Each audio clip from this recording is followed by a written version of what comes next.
মহারথর জয় হোক।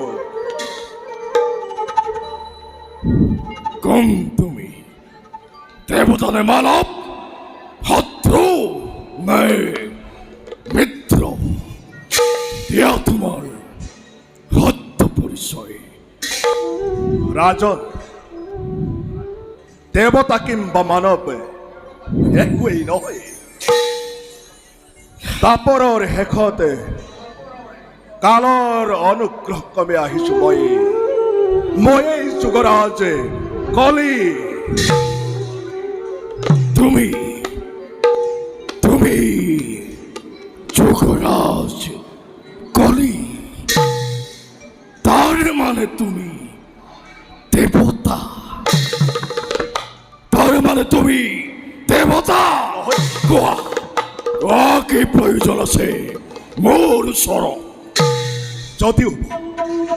যদিও বা মোৰ স্থান স্বৰ্গতে কালৰ অনুগ্ৰহক্ৰমে আহিছো মৰ্ত্যলৈ, আৰু আপোনাৰ দৰে বীৰ চূড়ামুনি অজেয় নৃপতিৰ কাষত আশ্ৰয় বিচাৰি। দেবতাক আকৌ দিব লাগে দানৱে আশ্ৰয়? তাত কোনো জটিলতা নাই দৈত্যৰাজ। মোক আপুনি কেৱল আশ্ৰয় দিব লাগে। কেৱল আশ্ৰয় যদি দিয়ে তেতিয়া আপোনাক মই ৰাজ্য চলাই যোৱাতে আপোনাক অকণমান হ'লেও সহায় দিহা পৰামৰ্শ দিব পাৰোঁ।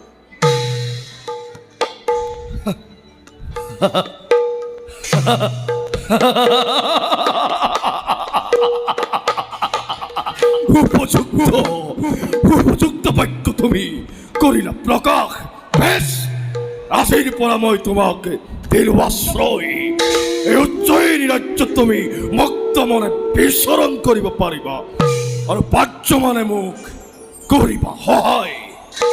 বলা বলা, এতিয়া যাওঁ আমি বিশ্ৰাম কক্ষলৈ।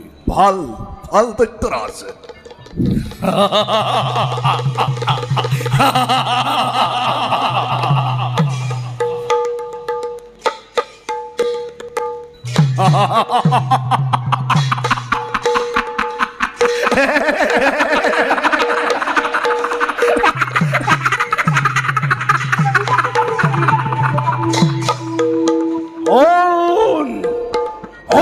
রজা পরীক্ষিত, এইবার তুই সাবধান। চলে বলে কিংবা কৌশলে এইবার তো রাজ্য তুমি করিম প্রবেশ। এই কলির দ্বারা ক্ষুদ্রাতি ক্ষুদ্র বিন্দু বুড়ে এদিন বিক্ষোভাস্ফলই হব পরিণত। বিক্ষোভাস্ফলই এদিন হব পরিণত। বিক্ষোভাস্ফ ভয়ঙ্কর বিক্ষোভাস্ফ।